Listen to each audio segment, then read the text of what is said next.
Hi everyone and welcome back. So VR gets a lot of stick from the community because it seemingly doesn't have enough good quality games available to it. So to prove the haters wrong, I took a look at my Steam library and my Oculus library, and I've compiled my top 10 single player games. Now some of the games in my list are native to the Quest 2, but some of them are also PC VR games, but you can still play it on your Quest. So if the Quest 2 is your headset, then in theory you can play all of the games in this list. So let's start at number 10. Espire 1. This title is your go-to for stealth in VR. Sadly, we don't really have many options for espionage, and it kind of boggles my mind as to why we don't have more. Now this game isn't perfect and it felt very lackluster in places, which is why it's only at number 10, but the sequel has already been announced and I'm pretty interested to see how they can improve on the mechanics. At the moment, guns don't feel particularly satisfying to shoot and it doesn't penalise you too much for getting seen and shot at, but that being said, stealth options are available to you very nicely with walls and pipes to climb, and it really is our only option for a standard stealthy FPS game. Espire 1 is both native on Quest and PC VR and should take you about 6 hours to complete. Number 9 is Skyrim VR.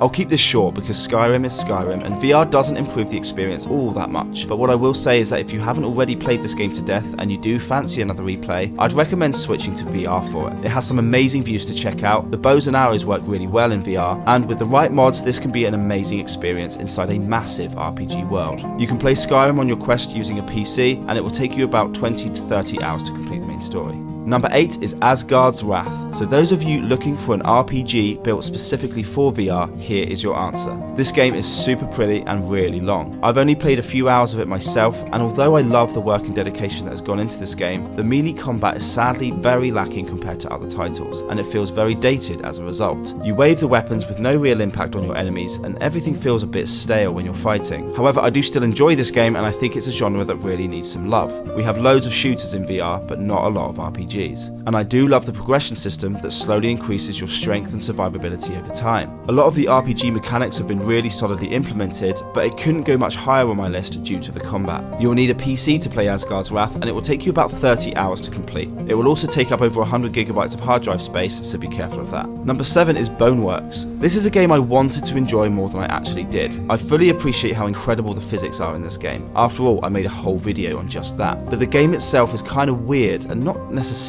in a good way. The physics engine was implemented in just about everything, which is amazing at creating an immersive and interactive world, which could sometimes lead to some really weird and wobbly running, and you kind of feel like you're falling over. But I still recommend this game solely due to the playability of the little things. You'll find yourself getting distracted from the story just playing with objects and seeing how you can interact with everything. The puzzles you need to solve are really cool and they use the physics engine really well. You can play Boneworks on PC VR and it will take you about 10 hours to complete. However, a sequel is being developed for Quest 2 called Bone Lab, which is an option for those of you without a PC. Number 6 is Resident Evil 4. This was just fun. It was easy because I chose the easy difficulty setting, and I didn't need anything more challenging to have a great time playing this game. I didn't even have any nostalgia and I still enjoyed it. Those of you who played this game when it was first released will know what to expect, as it's just a simple like-for-like remake of that game. It's very forgiving because every gun is equipped with a laser sight to help you aim, so it's great for those of you fairly new to VR, and you'll use these guns to try and stop Ashley dying every 30 seconds. Resident Evil 4 is a Quest 2 exclusive and will take you about 15 hours to complete. Number 5 is Fallout 4 VR. Now this version of the game is an absolute bloody mess. I don't try to hide it, it is just shambolic. But if you spend your time modding it to improve how the VR mechanics work, this game can quickly become one of the best games you'll ever play in VR. The guns can be made to work really nicely with real working scopes, and you'll just have a lot of fun exploring the wasteland. It's very similar to Skyrim in that I wouldn't recommend playing it if you've played it recently, as just adding VR to it won't make it a brand new experience on its own, but if you've not played it before, or you played it ages ago and fancy a replay, VR is definitely a fantastic way to experience this. That alone is a huge change because it's now just a bullet time, which feels amazing. But yeah, make sure you mod it. Fallout 4 is PC VR only and will take you about 20 to 30 hours to complete the main story. Number 4 is Half-Life Alyx. Only number 4, Icarus? Yep. This game is amazing, I can't possibly deny it. It is objectively the best game ever made for VR. The graphics are stunning, the VR mechanics and interaction of the world around you are simply amazing, and the quality of every aspect is unparalleled. This game alone has awakened millions of gamers around the world and made them realise that VR gaming is actually a thing. With that being said, I finished it and uninstalled it, and I can't see myself in a rush to replay it. There are 3 games I actually preferred to this. Half-Life Alyx is PC VR only and will take you around 12 hours to complete. Coming in at number 3 now is Morrowind VR. Yes, my favourite game of all time is playable in virtual reality. A team of modders have created a version of the OpenMW engine that allows you to plug in a headset, and they've even included motion controls for it. You might need to look at some guides to help you get it running, but the entire game works. I myself made a series of Let's Plays that prove that the entire main questline is completable in VR, and I didn't come across a single technical issue during this playthrough. It even supports mods. So if you love this game and you want to play it again, I strongly recommend you try it out in VR. Melee combat works surprisingly well, and crossbows are damn fun to use. The world isn't very interactive and the graphics aren't the best, but those are simply limitations of its time. To me, this game is the single greatest RPG ever made. It has a special place in my heart, and I loved replaying it this way. Morrowind VR is PC VR only and will take you around 20 hours to complete the main story.